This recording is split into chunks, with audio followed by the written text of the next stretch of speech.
মুখটা ফুটিয়েছে, বাচ্চা নড়ে উঠেছে। ওই নড়াটা শুধু বাচ্চার নড়া নয়, মনে হয় যেন মার কলিজাটা নড়ে উঠেছে। এত মায়ার, এত মহব্বতের জিনিস, যাদের জন্য পিতামাতা এতটা ত্যাগ করতে পারে, এই বাচ্চাকে জাহান্নামের আগুন থেকে আমার আল্লাহ যদি বাঁচাবার হুকুম দেয়, বাচ্চাটাকে যদি বেনামাজি করে রেখে যান, এই বাচ্চা কি জাহান্নামের আগুন থেকে বাঁচবে? এত মায়ার, এত আদরের, এত মহব্বতের এই বাচ্চাকে কেন গালাগালি দিলেন? এই বাচ্চাকে কেন গালাগালি শেখালেন? কেন কলেমার শিক্ষা থেকে বঞ্চিত করলেন? কেন নামাজ শিক্ষা থেকে বঞ্চিত করলেন? কেন কোরআন শিক্ষা থেকে বঞ্চিত করলেন? এই ভুলগুলো আমাদের বাচ্চাদের ভুল না, এটা আমাদের পিতা মাতাদের ভুল। তাদের ভুল। ঠিক বাবাজিরা, কাদের ভুল? এখন বদদোয়া করছেন, ঠিক হচ্ছে? বদদোয়া করলে কবুল হবে কি হবে না? একটু হ্যাঁ হু দেন। বাপ মার দোয়া আর বদদোয়া ছোট না বড়? অনেক বড়। শুধু বড় না, আমি আসছি প্রসঙ্গে, একটু ক্লিয়ার করি। ইমানি ভিত যদি বাচ্চার অন্তরে তৈরি হয়, 10 বছর পর্যন্ত কমপ্লিট ইনশাআল্লাহ হয়ে যাবে। প্রত্যেকটা পিতামাতা যদি সচেতন হয়ে আর বাচ্চাদের কোরআন শিক্ষা, ওযু শিক্ষা, নামাজ শিক্ষা, কলেমা শিক্ষার এই দায়িত্ব পালন করার জন্য ময়দানে যদি নেমে পড়ি, ইনশাআল্লাহ প্রত্যেকটা বাচ্চা শিখে যাবে। 10 বছর পরে এবারে জেনারেল লাইনে গেল, ইমানি ভিতটা তো তৈরি হয়ে গেল। কথা ঠিক বললাম না? আজও দেখবেন চিত্র আছে। কি হয়? মানুষটা ডক্টর হয়েছে, ওটি রুম থেকে বেরিয়েছে, মাগরিবের কাছাকাছি জল রক্ত আসে না, জল রক্ত আছে না, নামাজ হবে? তাহলে দেখছে আমার দুপুরে খাওয়াটা হয়নি, আমি এক জায়গা থেকে এসে ওটি রুমে একটা ব্যক্তিকে অপারেশন করলাম, এখন যদি আমি খেতে বসি তাহলে আমার আসরের নামাজটা কাজা হয়ে যাবে। ক্ষুধার্ত অবস্থায় ডক্টর বাবু আসরের নামাজটা পড়ে তারপরে খেতে বসেছে, আছে না নেই? এই সময় আজকে দেখবেন যে এরকম চিত্র কম হলেও আছে। সবাইকে খারাপ বলছি না, আমি কথা হিসাব করে বলি, কথা মেপে বলার চেষ্টা করি। এমন মাস্টার মশাই আছে, মসজিদ থেকে স্কুল থেকে ছুটি হয়ে বাড়ি এসেছে, দেখছে অল্প সময় জোহরের নামাজটা পড়া হয়নি, এখন যদি খেতে বসি আসর রক্ত এসে যাবে, আগে উজু করে ক্ষুধার্ত অবস্থায় জোহরের নামাজটা পড়ে তারপরে খেতে বসেছে। এরকম চিত্র আছে না নেই? ছোট থেকে ইমানি ভিত তৈরি হয়েছিল।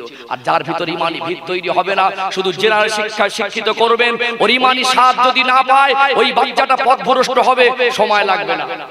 অনেক বড় পদ আছে, এত টাকা আছে, ও লোকটা নিজে জানে না, তারপরে ঘুষখোর। এরকম চিত্র সমাজ আছে না নেই?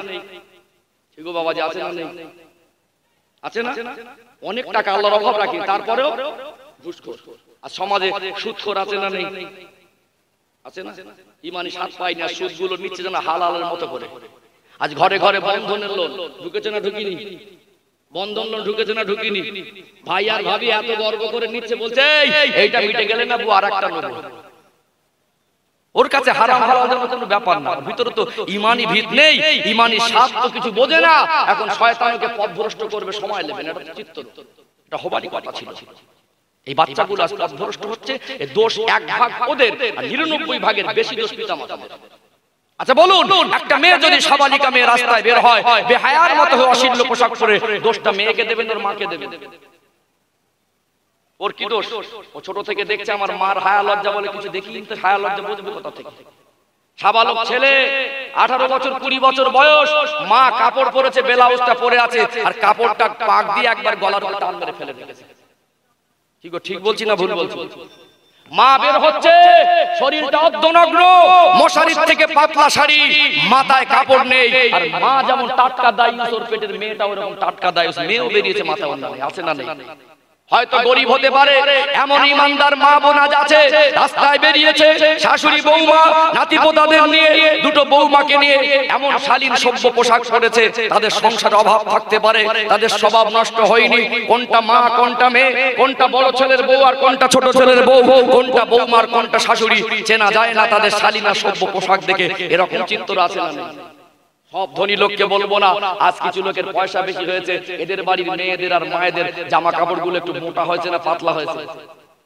পয়সার গরম তো, পয়সার গরমের চোটে জামাগুলো ছোট হয়ে গেছে আর পাতলা বেশি হয়ে গেছে।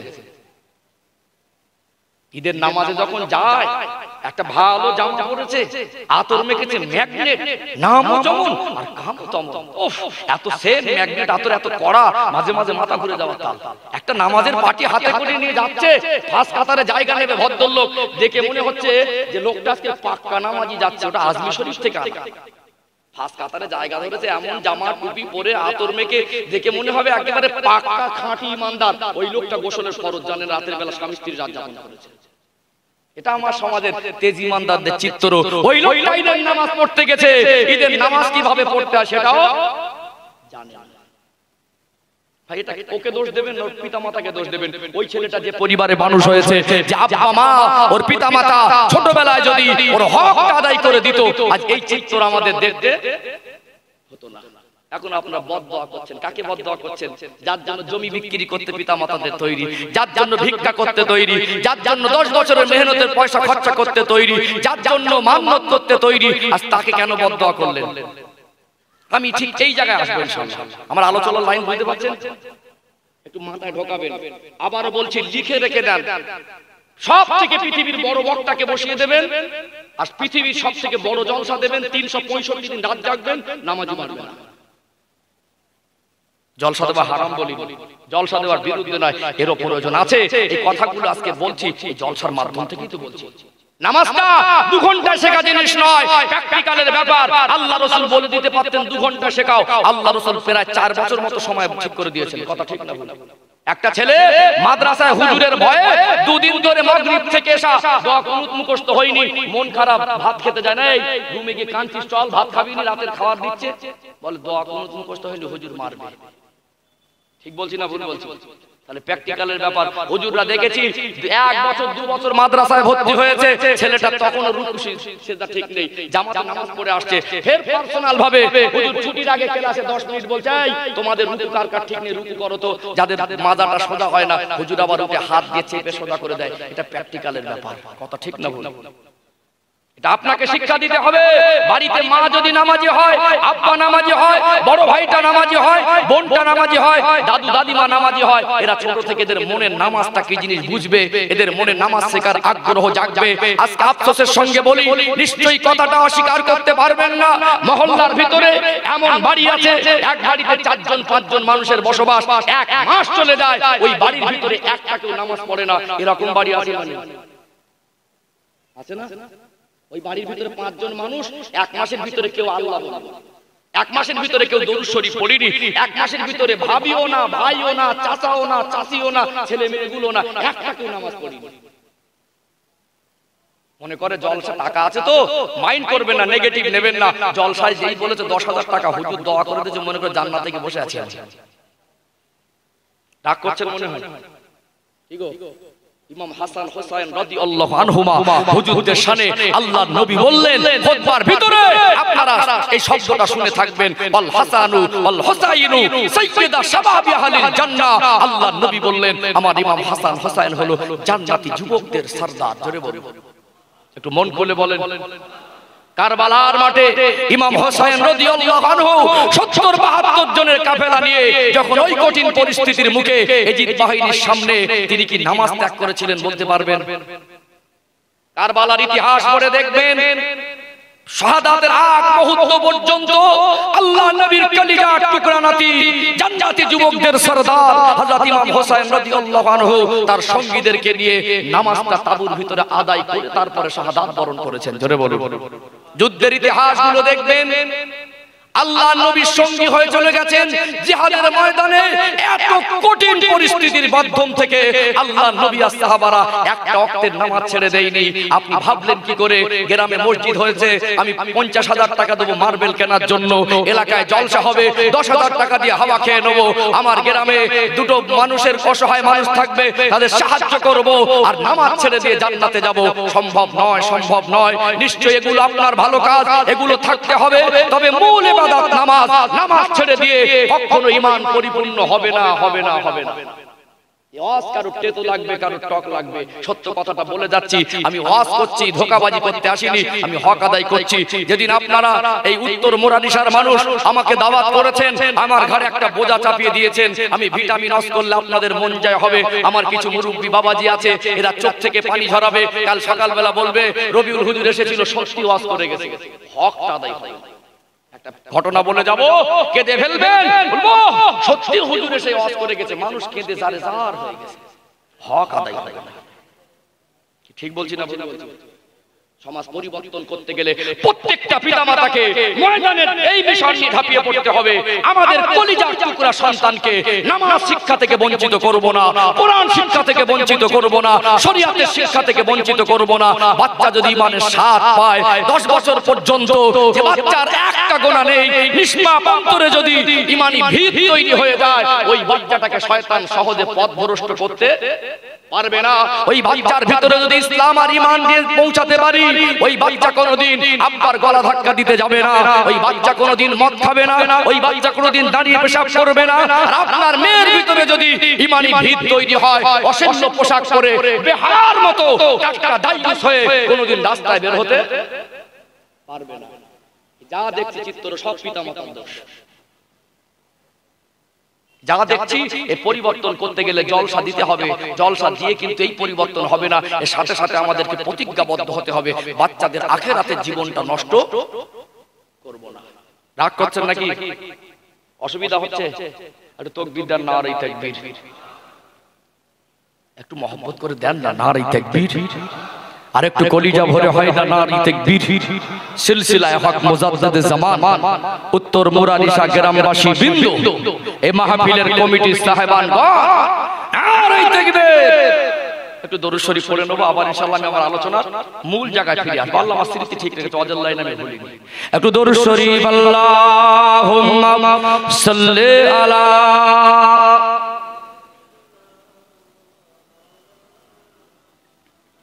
وعلى آل سيدنا حب احمد اجل ہی سینے میں ہے، میں آہوں میرا دل مدینے میں ہے، پھول تو پھول کاٹوں کیا حسن ہے، لطف جنت سے بڑھ کر مدینے میں ہے۔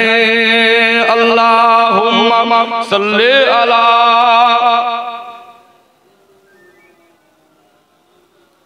وعلی آل سیدنا۔ ان ہواؤں سے کہہ دو نہائے ادھر، مجھ کو خوشبو کی کوئی ضرورت نہیں، جن کی خوشبو سے مہکا اے سارا جہاں، خوشبو نبی کے پسینے میں ہے۔ اللہم صلی علی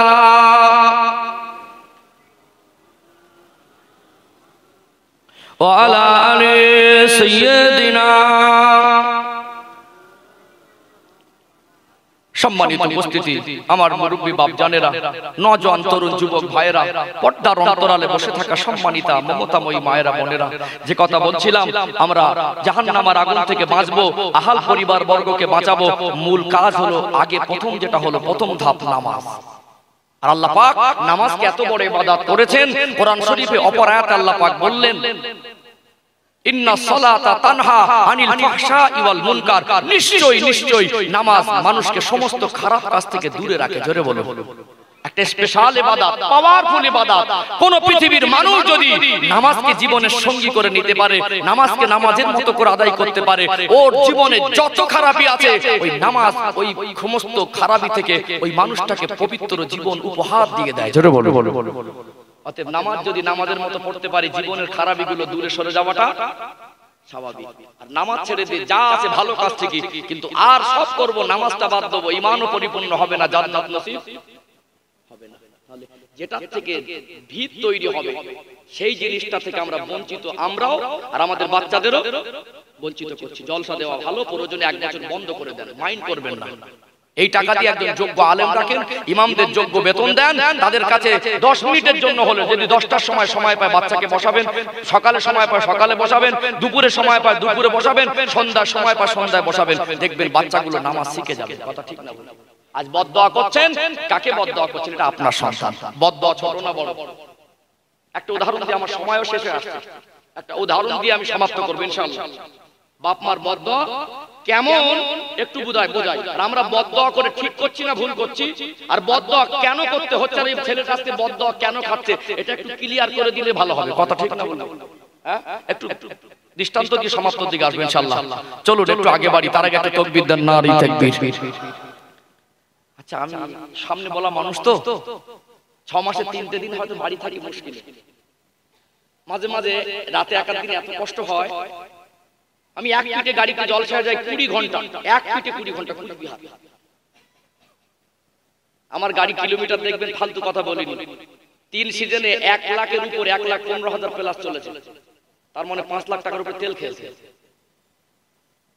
আমি ভাবি যে এতগুলো নেককার পরেজগার শিক্ষিত মানুষ আমাদের সামনে বসে থাকে, একটা জলসার পিছনে কত যুবকদের মেহনত, একটা জলসার পিছনে কত মানুষের কষ্টের পয়সা ব্যয় হলো, লোকগুলোকে দিলাম কি আর পেল?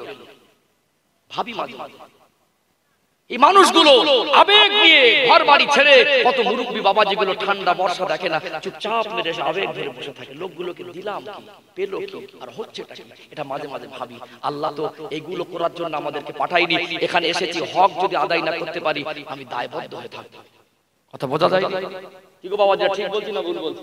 আর সঠিক জিনিসগুলো যদি আমরা বলতাম আর আমরা যদি মানতাম, আজ সমাজে এত বেনামাজি থাকার কথা, এত বেনামাজি থাকার কথা নয়। আমরা নামে ইমানদার, ভিতরটা কিন্তু ঢনঢনে হয়ে আছে। হিসাব লাগালে দেখা যাবে ইমানদার ক্যাটাগরিতে আদিও আছে কিনা সন্দেহের জায়গা আছে। আছে না? কি গো বাবাজি, আছে না? আছে। চলুন আরেকটু আগে বাড়ি। ও ভাইজানেরা, সোনার মানিক যুবকেরা, আব্বারা মায়েরা, আজ সন্তানদের জন্য কেন বদদোয়া করছেন? বদদোয়া এত বড় বদদোয়া, আব্বা আমার বদদোয়ার মতো এত বড় বদদোয়ার হতে পারে না, আব্বা আমার দোয়ার মতো এত বড় দোয়ার হতে পারে না। আপনি আব্বা হয়ে, আপনি মা হয়ে বদদোয়া করে দিচ্ছেন, আপনি কি জানেন ওই বদদোয়া যদি কবুল হয়ে যায় আপনার বাচ্চাটা জাহান্নামে যাবে? আমি আপনি তো কোথাকার কে, যত বড় মাপের আল্লাহর ওলি হোক, মা বাপের বদদোয়া থেকে রেহাই পাবে না। ছোট্ট একটা দৃষ্টান্ত তুলে ধরি। মুসা আলাইহিস সালামের অনুসারী যারা ছিল, মুসা আলাইহিস সালাম যে সময় দুনিয়া এসেছিলেন তদানীন্তন সময়ে ওই কওমকে বলা হতো বনি ইসরাইল। বনি ইসরাইলদের মধ্যে একজন আল্লাহর বড় ওলি বান্দা ছিলেন, এত বড় আল্লাহর আশিক ছিলেন, নামাজ আদায় করতেন আর জিকিরে মশগুল থাকতেন। ঘরের ভিতরে নামাজ পড়ে, ঘরের ভিতরে জিকির করে, ঘরের ভিতরে মানুষের কথার আওয়াজ কানে আসবে কি আসবে না? বাচ্চাদের কান্নার আওয়াজ আসবে কি আসবে না? এক পর্যায়ে বাচ্চাদের কান্নার আওয়াজ, মানুষের কথোপকথনের আওয়াজ, ইবাদতে বিঘ্ন ঘটে। আল্লাহর ওলি ওই মহান ব্যক্তি নাম হলো জুরায়েজ রাহমাতুল্লাহ আলাইহি, মায়ের কাছে চলে গেলেন। বৃদ্ধা মা বেঁচে আছে, মাকে গিয়ে বলেন, মা একটু যদি অনুমতি দিতেন, একটু যদি ইজাজত দিতেন, গভীর জঙ্গলে চলে যেতাম, কাঠ দিয়ে নির্জন জায়গায় একটা ইবাদতখানা করতাম, নির্বিঘ্নে নির্জন জায়গায় আল্লাহকে বেশি বেশি খুশি করতে পারতাম। মা থেকে অনুমতি নিয়ে জুরায়েজ নামক ওই ব্যক্তি গভীর জঙ্গলের ভিতরে চলে গেলেন, কাঠ দিয়ে একটা ইবাদতখানা নির্মাণ করলেন, ঘরের দরজা বন্ধ করে দিয়ে আল্লাহ গানে মশগুল থাকেন। কয়েকদিন হয়ে গেল, জুরায়েজ আর বাড়ি ফেরে না, মাকে মা বলে ডাকে না।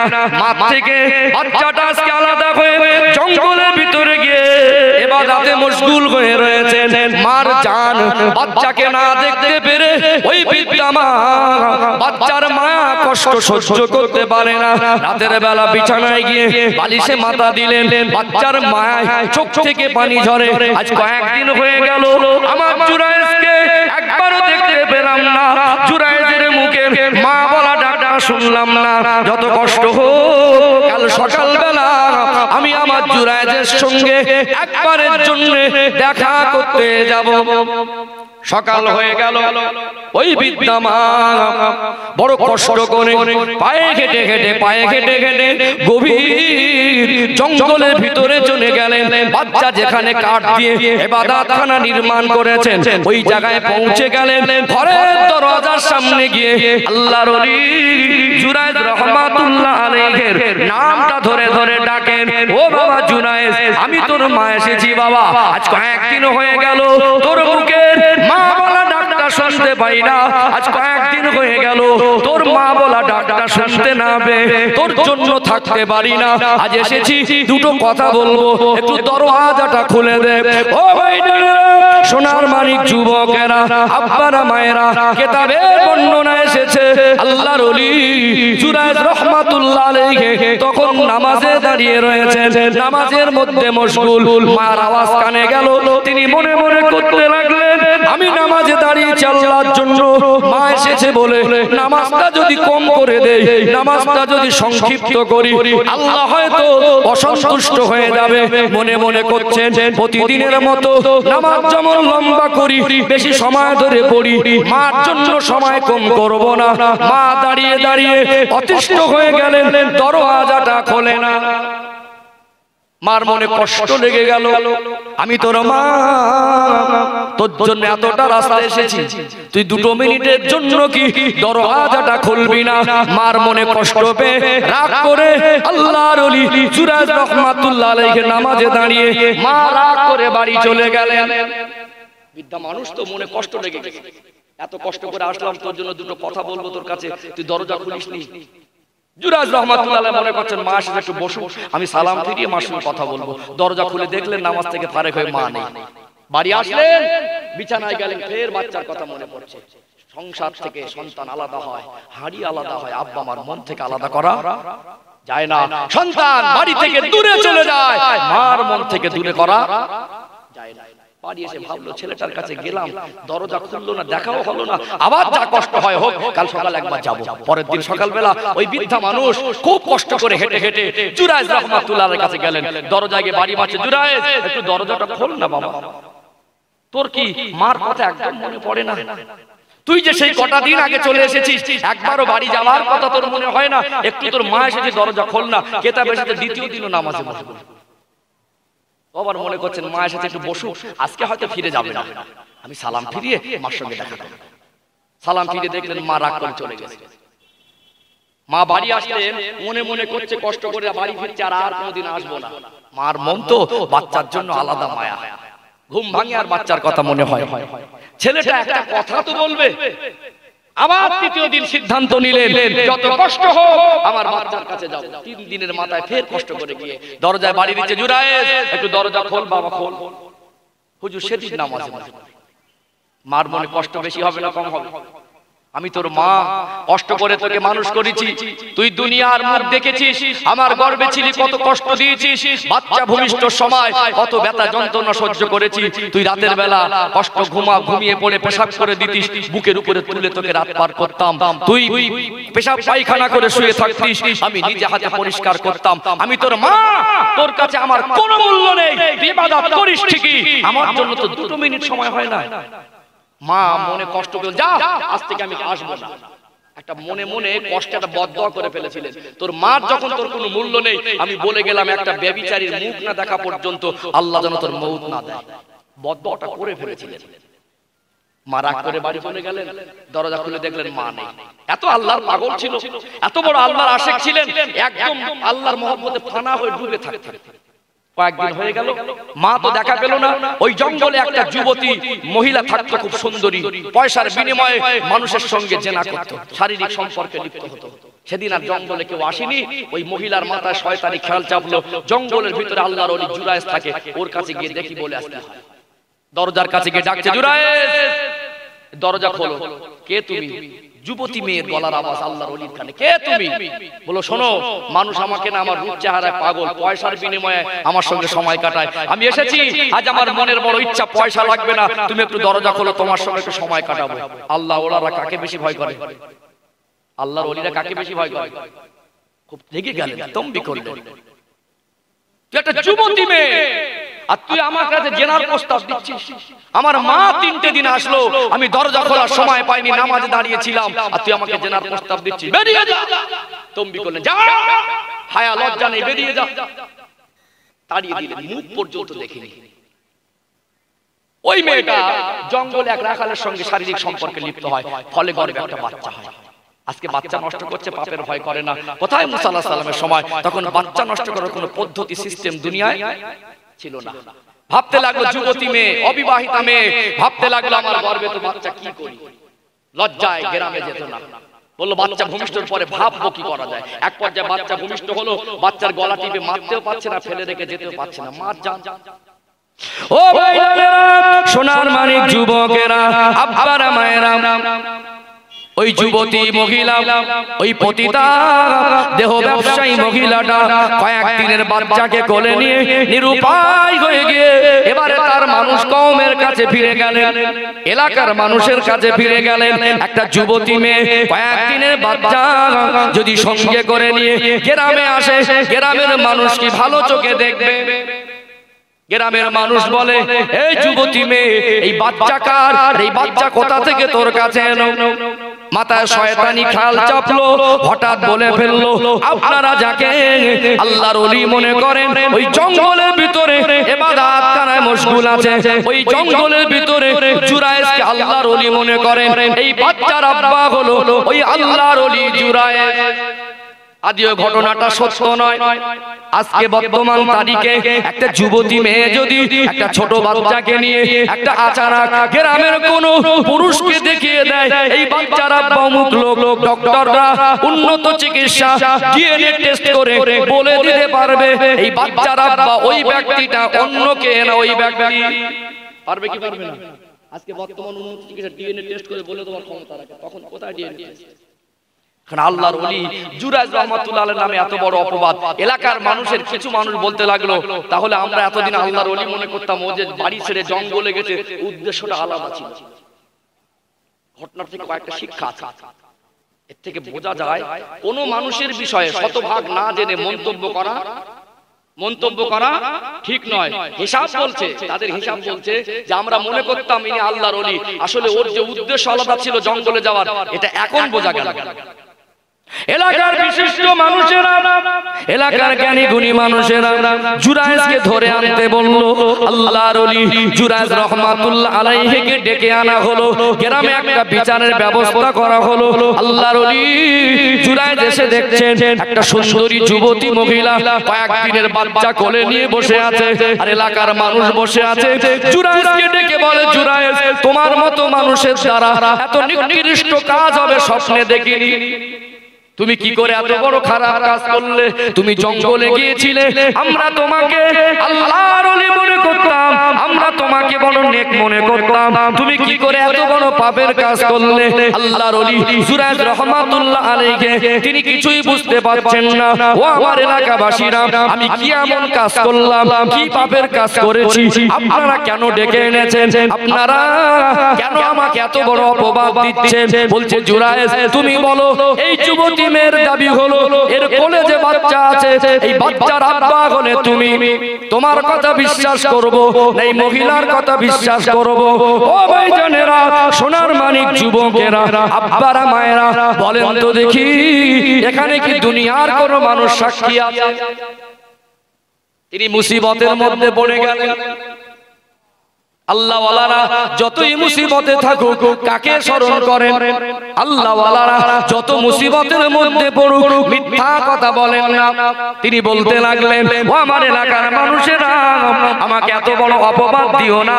আমি আল্লাহ জাত পাকের কসম করে বলি, এই বাচ্চার আব্বা আমি না, তবে আমার যতটুকু ধারণা, আমার মনে হয় এই মহিলার চরিত্র ভালো না। একদিন আমার ঘরের দরজার কাছে গিয়ে আমাকে জেনার প্রস্তাব দিয়েছিল, আমি আল্লাহর ভয়ে আমি দরজাও খুলিনি, এর মুখটাও দেখিনি। যতদূর সম্ভব এই মহিলা আমার ঘরের দরজার কাছে গিয়েছিল, তবে আমি সত্য কথা বলছি, এই মহিলাকে চিনি না, এর সঙ্গে কোনো শারীরিক সম্পর্ক হয়নি। আর এই বাচ্চার আব্বা আমি জুরায়েজ না, এই কথাটা তিনি সত্য বলেছেন না মিথ্যা বলেছেন? মনে হচ্ছে একবার আমার দরজায় এসেছিল এই মহিলা, এলাকার মানুষ বলতে লাগলো, তাহলে এতক্ষণে বুঝলাম তোমার ঘরের দরজা পর্যন্ত গিয়েছিল শিকার হলে, আর বাচ্চার আব্বা শিকার হতে অসুবিধা কোথায়? কোন দিকে গড়ালো? আবার গভীরভাবে বুঝুন, কারোর বিষয়ে শতভাগ কনফার্ম না হয়ে মিথ্যা সাক্ষী দেওয়া উচিত, অপবাদ দেওয়া যাবে না। যতই পরিস্থিতির হিসাব সোজা দেখা, কিন্তু মাঝে মাঝে না চোখে দেখে না বুঝে হয়তো বা লোকটা নেক মানুষ হতে পারে, তার নামে অপবাদ দেওয়া আপনি বড় গুনাহগার হয়ে যাবেন। কথা ঠিক না বলুন? আল্লাহর ওলি ভাবতে লাগেন আমি তো সত্য কথা বলেছি, আমার সত্য কথা বলাতে যেন বিপদটা আরো বেশি বেড়ে গেল। আর বিপদে পড়লে আল্লাহ ওয়ালাদের হেফাজত করেন তিনি কে? সবাই মিলে বলেন কে? আল্লাহ। মানুষ তো সাক্ষী নেই, কি করবে? আল্লাহর ওলি হযরত জুরায়জ রাহমাতুল্লাহ আলাইহি তিনি তখন বলতে লাগলেন, ও আমার গ্রামবাসীরা, আমার চরিত্র নোংরা নয়, আমাকে অপবাদ দিও না। আমি মানুষকে এখানে মিথ্যা বলতে আসিনি। দুনিয়ার মানুষ আমার সাক্ষী নেই, সাক্ষী আমার একজন আছে, তিনি হলেন আমার রব। একটুখানি আমায় সময় দেন। উযু করে নিলেন, 2 রাকাত নামাজ পড়লেন, আল্লাহ পাকের দরবারে হাত দুখানা তুলে চোখের পানি ফেলে ফেলে কাঁদতে লাগলেন, আল্লাহ আপনি জানেন আমার চরিত্র নোংরা না পবিত্র, আল্লাহ আপনি ভালো জানেন। এই বাচ্চার আব্বা আমি না অন্য কে? ও রব্বুল আলামিন, আল্লাহ আমি তো মিথ্যা বলিনি, এরা আমাকে জেনাকারী হিসাবে অপবাদ দেয়, আল্লাহ আপনি আমাকে রেহাই দেন, আল্লাহ আপনি আমার ইজ্জতকে বাঁচিয়ে দেন। জুরায়জ রাহমাতুল্লাহ আলাইহি দোয়া চাইছেন, আল্লাহ বাঁচার উপায় বলতে এই বাচ্চার কয়েকদিন বয়স, এত ছোট বাচ্চা কথা বলে না, আপনি যদি আমার দোয়া কবুল করে নিয়ে এই ছোট বাচ্চার জবানটা খুলে দিতেন, এই ছোট বাচ্চা যদি জবান খুলে বলে দিত এর আব্বাকে, হয়তো আমার এলাকার মানুষ বিশ্বাস করত। আল্লাহর কাছে হাত তুলে কাঁদলেন, দোয়া শেষ করলেন, শাহাদাত আঙ্গুলটা নিয়ে ওই বাচ্চার পেটের উপরে কয়েকবার আঘাত করে বলেছিলেন, এ ছোট বাচ্চা, আমি জানি দুনিয়ার বাচ্চারা এত ছোট বয়সে কথা বলে না, আমার আল্লাহ আমি জুরায়েজের দোয়া যদি কবুল করে থাকে, তুই আল্লাহর হুকুমে জবান খুলে বলে দে তোর আব্বা আমি না অন্য কে। আমার আল্লাহ বড় দয়াময়, আল্লাহ বড় মেহেরবান।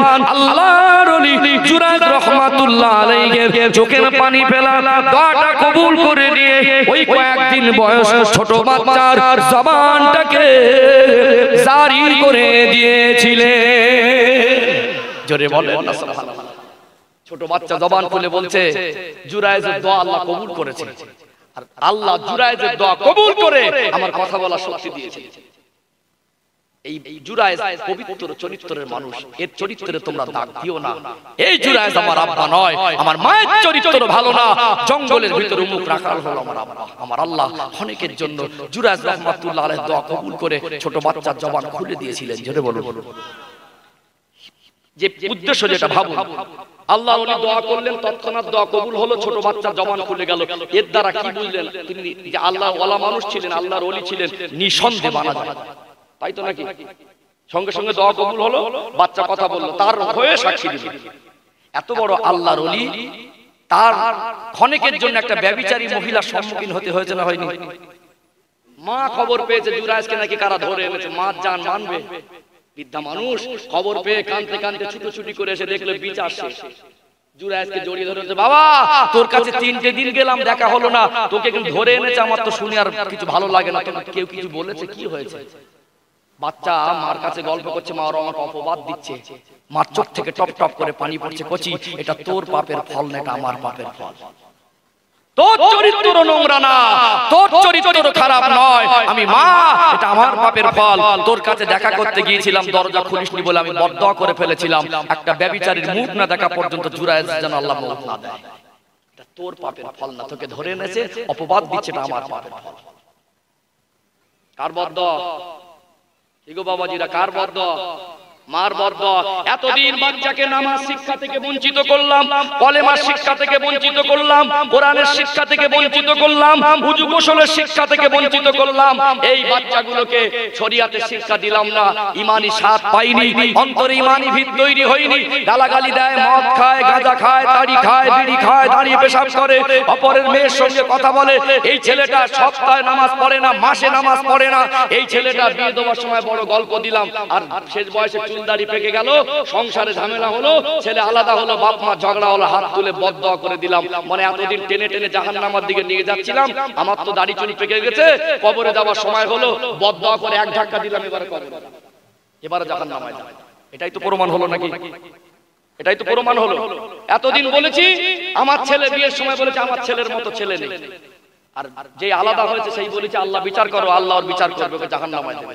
বাপ বলছে, মা কাপড়ে আঁচল পেতে বলছে আমার আল্লাহ ওর বিচার করবে, আমি আল্লাহর কাছে বিচার দিলাম, আল্লাহ আমার চোখে দেখাবে, ও বেটা জহরে জহরে যাবে। মা বলছে, আব্বা বলছে তুই আমাকে এত কষ্ট দিলি, নতুন বাপ পেয়েছিস, যা তোর আব্বা আমি না, আমি আল্লাহর কাছে বিচার দিলাম। বদদোয়া করলেন, মানে জাহান্নামে টেনে টেনে এনে মুখের ধারে এনে আপনি কবরে যাওয়ার আগে একটা ধাক্কা দিয়ে গেলেন। ওই ছেলে জাহান্নামে গেলে একা যাবে না আপনাদের নিয়ে যাবে? আমাদের নিয়ে যাবে।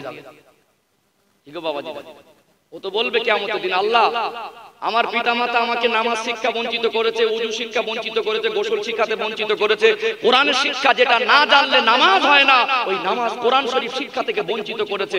আমার আব্বা মা আজকে যদি শিক্ষা দিত, আমার অন্তরে যদি ঈমানি স্বাদ থাকতো, ঈমানি ভিত পেতাম, আযাবে জাহান্নামের ভয় থাকতো, আমি পথভ্রষ্ট হতাম না।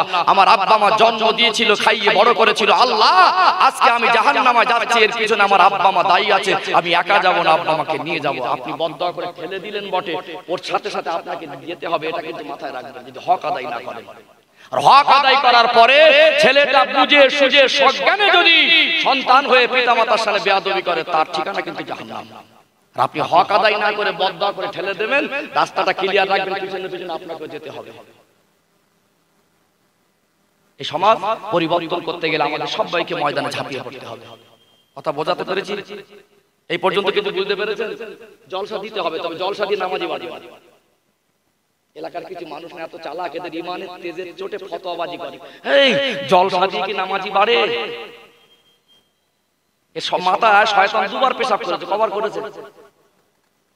কে বলেছে জলসা দিয়ে নামাজি বাড়বে? তোমার ছেলে নামাজ পড়ে না, জলসা কমিটিকে আল্লাহ জিজ্ঞেস করবে না। তোমার মেয়েটা নামাজ আর কোরআন শরীফ শিখেনি, আল্লাহ বক্তাদের জিজ্ঞেস করবে না। কিয়ামতের দিন তোমার সন্তান বেনামাজি, কোরআন শিক্ষা পায়নি, নামাজ শিক্ষা পায়নি, কলেমা মুখস্থ নেই, আমার আল্লাহ মসজিদ কমিটি আর জলসা কমিটি আর বক্তার ইমামকে জিজ্ঞেস করবে না। আল্লাহ ময়দানে মাহশরে তার বিচারের কাঠগড়ায় তুমি পিতামাতা তোমাকেই দাঁড় করিয়ে জিজ্ঞেস করবে তুমি কেন নামাজ শিক্ষা দেও? ও ভদ্রলোক বলছে জলসা দিয়ে কি হবে? কি গো, জলসার প্রয়োজন আছে না নেই? এই কথাগুলো তো পৌঁছাচ্ছে নাকি? জলসা দিয়ে যদি 2 ঘন্টা নামাজি হতো, সব নামাজি হয়ে যেত। 2 ঘন্টার ব্যাপার নয়, এটা 4 বছরের মেয়াদের ব্যাপার। পিতামাতার উপরে দায়িত্ব দিয়েছে, এটা প্র্যাকটিক্যালের ব্যাপার। জলসা দেওয়া মানে নামাজ কে কাকে শেখাবে, কত বছর বয়সে শেখাবে, নামাজ কার কাছ থেকে শিখবে, আর নামাজ শেখানোর দায়িত্বটা কার উপরে, সেই কথাটা এখান থেকে পাওয়া যায়। জোরে বলো। রাস্তার ঠিকানা পেলে তবে তো মঞ্জিলে পৌঁছাতে পারবো। কথা বোঝা যায়নি? আমি এসেছি আমার বাড়ি থেকে সাংসা থেকে উত্তর মুরারিসায়, রাস্তা ঠিক করতে হয়েছে না হয়নি? ড্রাইভার বললো হুজুর কোন দিকে যাব, রাস্তা সব দিকে, যেদিকে সেদিকে যাও, পৌঁছাতে পারতাম এখানে। রাস্তা ঠিক করতে হয়েছে না? এই মসজিদ থেকে জান্নাতে যাওয়ার রাস্তা ঠিক করা যায়, চলতে হবে আপনাকে। মসজিদ থেকে নামাজ কে কাকে শেখাবে সেই রাস্তাটা পাওয়া যায়, শেখাতে হবে আপনাকে। উল্টে ফতোয়াবাজি করে ঠেলে দিলেন, শয়তান তো মাথায় দুবার পেশাব করেছে, এই জলসা দিয়ে নামাজি বাড়ে। ভালো লাগে না, ভালো জিনিস বিরোধী করতে গেলে কেন ভাই? আছে না নেই সমাজে? আল্লাহ আমাদের বুঝ দেন, হেদায়েত দেন, বলেন আল্লাহুম্মা আমিন। আলোচনা রাগ করলেন নাকি? কষ্ট পেলেন নাকি? আমি নিজেকে খুব অযোগ্য ছোট মনে করি। আমি ম্যাক্সিমাম জায়গায় স্টেজে উঠেই বলি ভাই আমার বক্তা মনে করেন না, আলেম মনে করেন না, বড় হুজুর মনে করেন না, ছেলে আর ভাই মনে করেন, নিজের মনে করে কথা বলতে পছন্দ করি। সত্যি ভালো লেগেছে। যতগুলো মানুষ আমি মজলিস মানে বক্তব্য শুরু করার সময় ছিলেন, এখন দেখছি অনেক মানুষ এসেছেন। অবশ্যই দরকার আছে, অবশ্যই এরকম মজলিসে বসার দরকার আছে। আছে না নেই? হক কথাগুলো শুনতে হবে। গঠনমূলক বয়ান বক্তব্য যদি বক্তারা দেয়, যদি মানুষ আজ না হয় কাল মানবে, মানলে ইনশাআল্লাহ নিশ্চয়ই ফল পাবে। কেন? ইনফরমেশনের ফর্মুলা বক্তাদের তৈরি করা নয়, এটা শরীয়তের ফর্মুলা, আল্লাহ এবং রাসূলের ফর্মুলা। জোরে বলুন। কথা ঠিক বললাম না ভুল বললাম? আজ কিছু না কিছু মানুষ যারা আপনারা আমার সামনে বসেছেন, অন্তত মনের মধ্যে কিছু তো গাঁথিয়ে নিয়েছেন যে না হুজুর কিছু একটা বুঝিয়ে গেছে। কি গো বাবাজি, ঠিক বললাম না ভুল বললাম?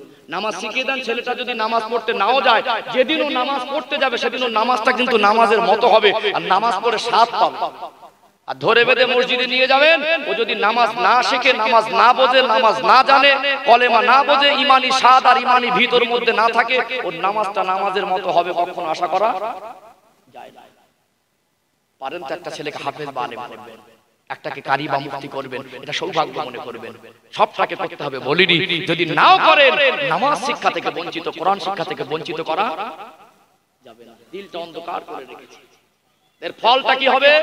দুনিয়ায় ছেলে চুরি করবে, আব্বাকে খবর দেবে বেঁধে রেখে, তোমার ছেলে চুরি করেছে, আব্বার মাথাটা হ্যাট হবে। ছেলে মদ খেয়ে রাস্তার ধারে কুকুরের মতো পড়ে থাকবে, মদ খেয়ে ভুল বকতে বকতে কারোর বাপ মা তুলে গালাগালি দেবে, গলা ধাক্কা দিয়ে ফোন করে বলবে এই তোর ভাইকে এখান থেকে নিয়ে যা, মেরে বলো পৌঁছে দেবো। মান সম্মান ক্ষতি হবে। কি হবে? ইমানি ভিত তৈরি না হলে আপনার ছেলে, যুবক ছেলে একজনের স্ত্রী দু ছেলের মাকে নিয়ে পালিয়ে যাবে, লোক হাসাহাসি করবে, হাততালি দেবে, অমুক লোক নাক করে বেড়াতো, ছেলে পালিয়েছে, লোকের বউ নিয়ে। ইমানি ভিত তৈরি হইল, কুকর্ম করবে, শয়তানকে সহজে পথভ্রষ্ট করবে। ছেলেকে মানুষের মতো মানুষ করবেন না। ওই ছেলেটা বড় হয়ে দাঁড়িয়ে পেশাব করবে, মদ খাবে, গাঁজা খাবে, লটারি কাটবে, আর বিয়ে হয়ে আলাদা হবে আর আপনাকে গালাগালি করবে। আপনি কবরে চলে যাবেন।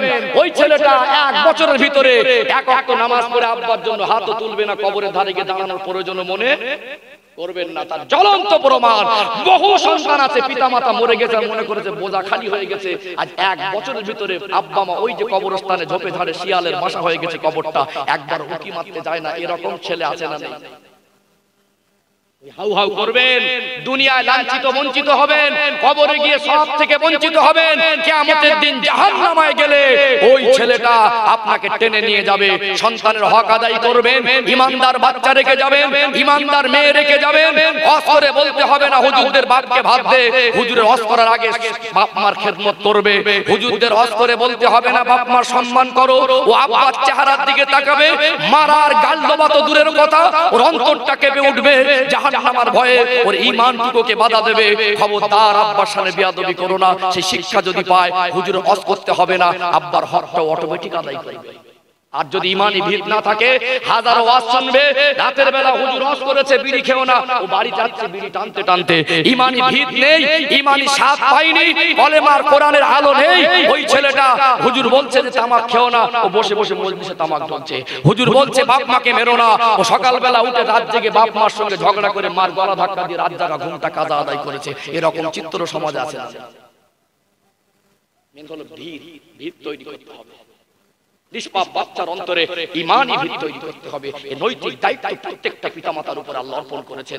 এই জন্য আমার আল্লাহ বলেছেন কু আনফুসাকুম ওয়া আহলিকুম নারা, জাহান্নামের আগুন থেকে নিজে বাঁচো, আহলকে বাঁচাও। আল্লাহ রাসূল একটা হাদিস পড়েছি, নবী আমার সোনার জবানে বললেন আলা কুল্লুকুম রাঈন ওয়া কুল্লুকুম মাসউলুন আর রাইয়াতি, তোমরা প্রত্যেকই এক একজন দায়িত্ববান জিম্মাদার। তুমি স্বামী, তোমার স্ত্রীর প্রতি তোমার দায়িত্ব আছে। তুমি পিতা, তোমার সন্তানদের প্রতি তোমার দায়িত্ব আছে। তুমি বড় ভাই, তোমার ছোট দুটো ভাই বোন আছে, তাদের প্রতি দায়িত্ব আছে। এই দায়িত্বগুলো পালন না করলে আল্লাহর কাছে হিসাব দিতে হবে। জলসা দিচ্ছেন ভালো কথা, দায়িত্ব পালন না করলে সমাজ পরিবর্তন, একটু হ্যাঁ হুদান, সমাজ পরিবর্তন।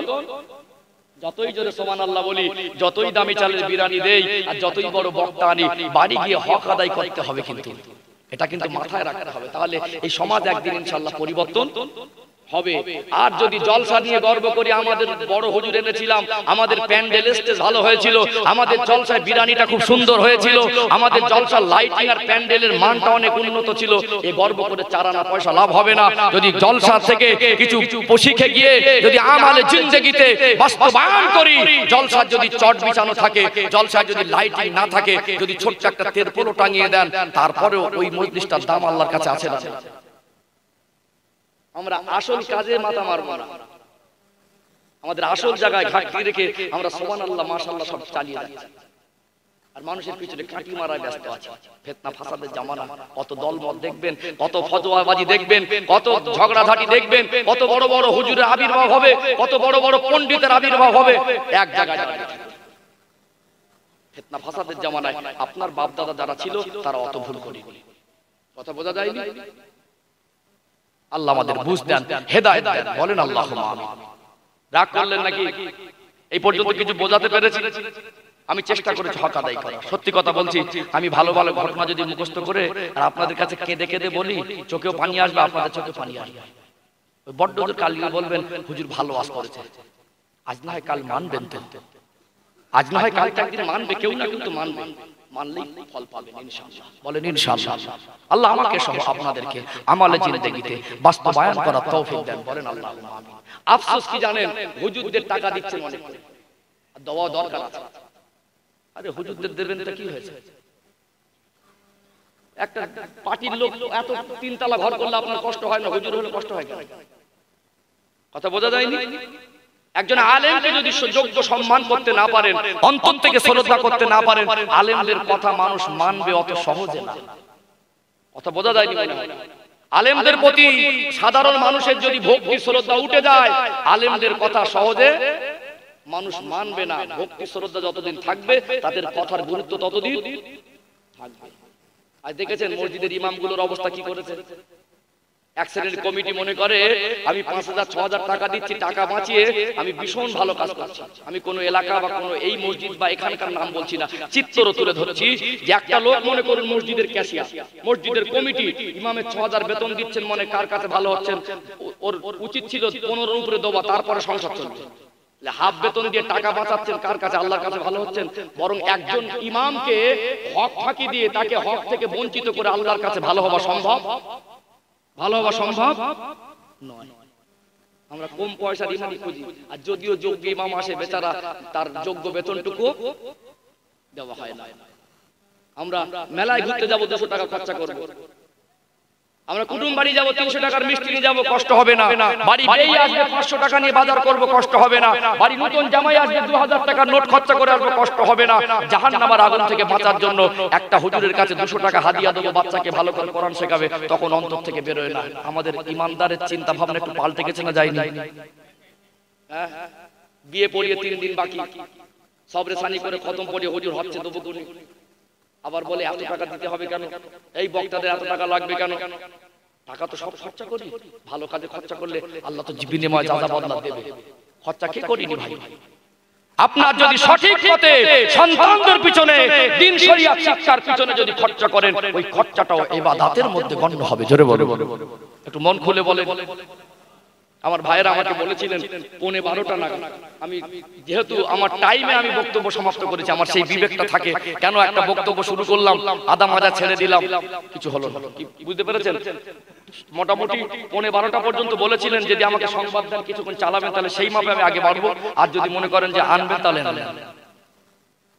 11:30 থেকে 11:15 পর্যন্ত আমার একটা ইশারা দিয়েছিলেন, সেইভাবে আমি আমার বক্তব্য গুটিয়ে এনেছি। এখন যদি বলেন একটু বাড়াতে হবে, সময়টা বলে দেন কত মিনিট, আমি সেইভাবে আগে বাড়বো। যাই হোক, একটু তাকবীর দেন, নারে তাকবীর। কতক্ষণ সেটা আমাকে সেইভাবে বক্তব্য আগে বাড়াবো। আচ্ছা, 5-7 মিনিট অসুবিধা নেই, ওটা বড় না, 5-7 মিনিট থাক নয়। তাকবীর দেন না, নারে তাকবীর। একটা সত্য কথা বলি, সামনে বলবো, সামনে বলবো। আজকে দরুদ শরীফ সেই হুজুররা শুরু থেকে পড়াচ্ছে, তো আমিও পড়িয়েছি। এই দরুদ শরীফ বাড়িতে এমনি পড়ি, ঘরে একা একাতে এমনি পড়িনি। আজকে মজলিসে বসেছি সবাই। আজকে শিক্ষিত আর অশিক্ষিত এই পরিচয় আমাদের না, আজ ধনী আর গরিব এই পরিচয় আমাদের নয়। আজকে আমাদের পরিচয় আমরা সবাই আল্লাহর বান্দার নবীর উম্মত। জোরে বলো। আজকে আমাদের পরিচয় আমরা সবাই আল্লাহর এই জান্নাতের বাগানের মেহমান। জোরে বলো। তাহলে এমনি তো পড়িনি, জলসা এসে সবাই পড়ছে, এখান থেকে বসেও এই পরিবেশে যাদের ভক্তি ভরে দরুদ শরীফ বেরোয় না, আল্লাহ শব্দ বেরোয় না, এই লোকগুলো বাইরে গিয়ে পড়ে বলে মনে হয়। এই পরিবেশে সবাই মিলে পড়বো, ওর মুখ থেকে বের হয় না। ওই লোকটা একা একা যখন থাকে পড়ে বলে মনে হয়। তাহলে কতটা মন ভোলা হয়ে গেছে একটা মানুষ। দেখবেন আমাদের চিন্তাটা কত, মাইন্ডটা চেঞ্জ হয়ে গেছে। লোকটা আজ কি বলছে, বাড়ি এসেছে খুব খিদে লেগেছে, আর সবজি সবই খাদ্য, মাঝে মাঝে কিছু পছন্দের সবজি থাকে না, প্লেটে থালায় যা ভাত দিয়েছে, ভাতটা খেয়ে নিয়েছে, আর একবার ভাত নেয়, ওকে কি বলে? বেরকু ভাত।